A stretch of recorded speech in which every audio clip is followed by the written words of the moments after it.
안녕하세요, 고들입니다. 오늘은 제가 어떤 이야기를 한번 해드리려고 하냐면, 제가 요즘에 무료 상담을 해드리고 있거든요. 그러다 보니까 생각보다 많은 분들이 저한테 상담을 요청을 해 오셨어요. 근데 저도 일을 하고 있고, 그분들도 일을 하고 있고, 그리고 저는 일대 다수다 보니까 저와 시간대가 맞는 분들에 한해서만 제가 상담을 해드렸었거든요. 제가 최근에 3번 정도 상담을 해드렸었는데, 그 세 분이 참 신기한 게 저한테 공통적으로 물어봐 주셨던 게 뭐냐면, 대부분 환승이별을 당해서 그게 너무 화가 나고 분하다.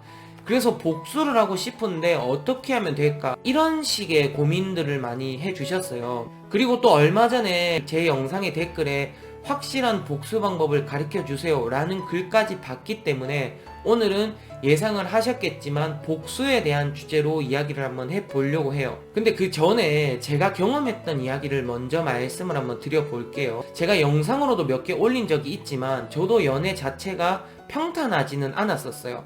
다이나믹한 일들이 많았었거든요. 당연히 그 중에서도 상대방이 바람을 피웠던 적도 있고, 그래서 저도 복수를 원했던 적도 있었어요. 그리고 제 나름 그 중에서 속 시원하다, 이게 정말 복수구나 라고 생각이 들었던 적도 있었거든요.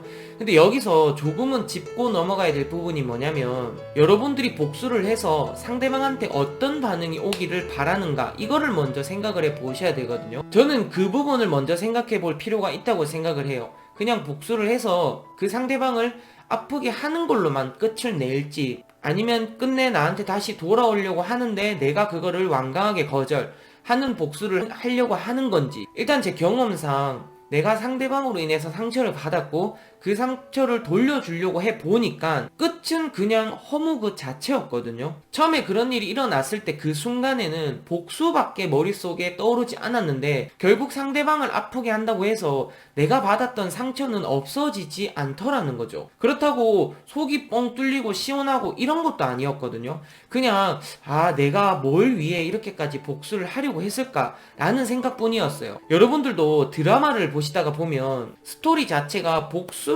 하기 위한 스토리들이 많이 있잖아요. 어쨌든 내가 복수를 원한다는 거는 내가 그 상대방으로 인해서 아프고 분한 걸 되갚아주기 위한 게 복수잖아요. 그러면은 그게 연애 부분이 될 수도 있고 경제적인 부분이 될 수도 있고, 어쨌든 공통점은 내가 상처를 받고 분하다 이거거든요. 하지만 드라마의 완결을 또 보시다가 보면 대부분은 내가 계획했던 대로 흘러가서 끝은 복수를 하는 종결 드라마가 많이 있잖아요. 하지만 그 마지막에 복수를 성공한 사람들의 모습을 딱 보면 막 환호하면서 와, 그래, 해냈어, 너무 행복해, 내가 원하던 대로 됐어 라는 식으로 끝나는 드라마를 혹시 본 적이 있으세요? 제가 여태 봤던 드라마 중에 그런 드라마는 없었거든요. 그냥 제가 느꼈을 때 그분들의 표정은 그냥 성공했다, 그리고 동시에 약간의 허무함, 이 정도의 표정을 제가 봤던 것 같아요. 그리고 또 있잖아요, 복수를 처음에 마음먹었을 때는 대부분이 그 일이 일어난 지 얼마 되지 않았을 때가 많을 거거든요. 당연하겠죠. 두드려 맞은 지 얼마 되지 않았기 때문에. 근데 제가 표현을 하자면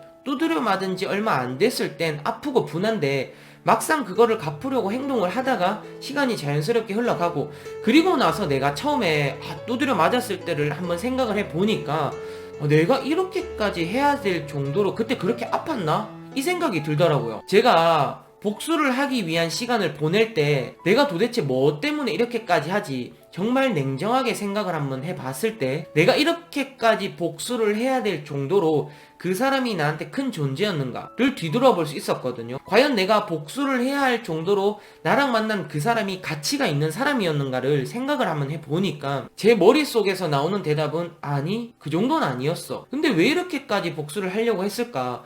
어쨌든 복수를 하기 위해서는 그 사람에 대한 집중을 해야 될 수밖에 없잖아요. 근데 그 집중하는 시간조차도 뒤돌아서서 생각을 해보니까 아깝다 이거였거든요. 아마 이런 부분 때문에 간혹 어른들이 하는 말씀 중에 화가 날수록 한 발짝 뒤로 물러서서 앞을 봐라 라는 말이 있는 것 같아요. 제가 느끼는 생각은 차라리 그 시간 동안 그냥 붉고 짧게 아프고 내가 잊어버리고 새로운 사람을 만나자. 어차피 시간이 지나면 내 상처는 당연히 무덤덤해질 거니까. 이게 제가 느낀 가장 큰 팩트였거든요. 이 부분을 느끼고 나서도 제 연애에는 분한 적이 당연히 또 있었죠. 그냥 연애는 그런 것 같아요. 상처를 받거나 행복하거나 이 두 개가 끝이었거든요. 하지만 그 다음에 화가 났을 땐 이제는 제 자신이 알았던 거죠. 지금은 화가 나고 분하지만 이 또한 시간이 지나면 부질없는 행동이다. 그러니까 지금 아픈 거 그래 그냥 아프자. 어쩌면 아픈 걸 받아들이고 이 아픔도 즐겨보자 라는 생각을 했었던 것 같아요. 그러다가 새로운 사람을 또 만났고 잘 지내고 있을 때 나와 이전에 헤어졌던 사람, 날 분하게 만들었던 그 사람이 연락이 오더라고요. 그러면서 저한테 했던 말이 뭐냐면 자기를 다시 만나자 이 말이었거든요. 근데 이 말을 딱 들었을 때 아, 내가 그 사람을 잊고 잘 지내고 있어야 이렇게 연락이 오는구나. 내가 힘을 들이지 않고 연락을 오게 할 수 있구나. 어쩌면 정말 내가 잘 지내는 모습을 보여주는 게 최고의 복수이구나. 그때 최고의 복수라는 진짜 의미를 저는 어쩌면 알았던 것 같았어요. 그러니까 여러분들도 제 이야기를 듣고 정말 내가 그 사람한테 그렇게까지 복수를 해야 될 정도의 사람인가, 아니면 그냥 지금 이 순간이 그냥 분하고 억울해서 하려고 하는 건가를 꼭 한 번쯤 생각해 보셨으면 좋겠어요. 그리고 생각을 해보면 대부분 대답은 아니라는 생각이 들 거거든요. 정말 내가 가치 있게 보는 사람은 나한테 적어도 이런 식으로 상처를 주지는 않을 거예요. 오늘 제 이야기는 여기가 끝입니다. 오늘 이 이야기도 도움이 되셨다면 구독과 좋아요 부탁드리겠습니다. 안녕히 계세요.